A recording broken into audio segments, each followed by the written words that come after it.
এই যেন পাঁকে ফুটছে পদ্ম। নেই পর্যাপ্ত শিক্ষক, মিড ডে মিলের অনুদানও কম। অন্যান্য সরকারি অনুদান ঠিকভাবে এসে পৌঁছায় না।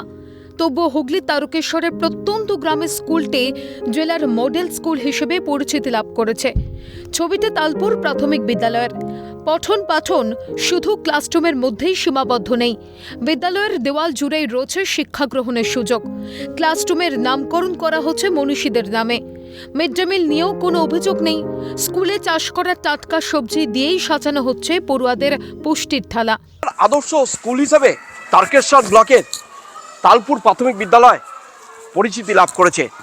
কারণ একদিকে যেমন পঠন পাঠন, অন্যদিকে মিড ডে মিলে ব্যবহৃত যে সবজি, সেই সবজি কিন্তু তারা নিজেরা এখানে তারা চাষ করছেন।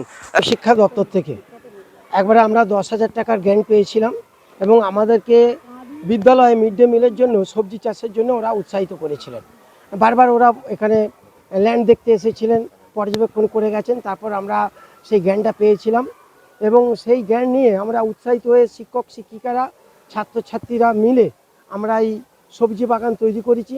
এই সবজি নিয়ে আমাদের মিড ডে মিলের ম্যাক্সিমাম সবজিটা আমরা এখানে মিড ডে মিলে ব্যবহার করি।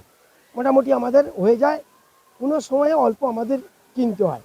বর্তমানে হ্যাঁ, ওটা জেলা পরিষদ থেকে আমরা জেলা থেকে পেয়েছিলাম, শিক্ষা দপ্তর থেকে আমাদের যে জেলা প্রশাসন এবং শিক্ষা দপ্তর থেকে 10,030 টাকা দিয়েছিলেন এবং ভার্মি কম্পোজের জন্য 8,030 টাকা দিয়েছিলেন, মানে কেঁচো সারের জন্য।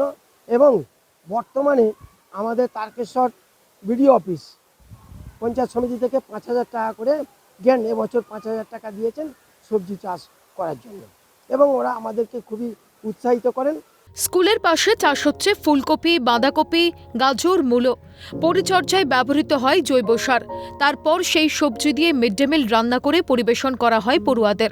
সহায়তা করি মাস্টার মশাইদের সাথেও, যেমন আমরা করি তেমন এই খাবারগুলো ছেলেরা যে খায় সেটাতেও আমাদের আনন্দ লাগে। তারপর পুষ্টিকর খাবারটা ছেলেরা পায়, এটা সব থেকে বেশি বড় কথা। মানে নিজস্ব স্কুলে তৈরি করা দেখতে পাচ্ছি তো, জৈব সার দিয়ে চাষ হচ্ছে, সার ভালো সার দিয়ে চাষ হচ্ছে, ছেলেদের কোনো ক্ষতি হবে না, ভালো ছাড়া ক্ষতি হবে না। খুব আনন্দ লাগে, ভালো লাগে, পুষ্টিকর খাদ্য পায়। আমাদের তো খুবই ভালো লাগে, নিজেরা চাষ করে খাওয়াচ্ছি, ভালো ওষুধও পড়ছে না, বাইরে যেসব ওষুধগুলো দেয় আমাদের তো নিজেদের তৈরি করে নিজেদের সার থেকে আমাদের ওষুধ লাগছে না। আমাদের তো ছেলেদের খাওয়ানো খুবই ভালো, মানে এই যে জিনিসগুলো খাচ্ছে ছেলেদের প্রতি খুবই ওদের উপকার হচ্ছে, এইটাই ভালো হচ্ছে।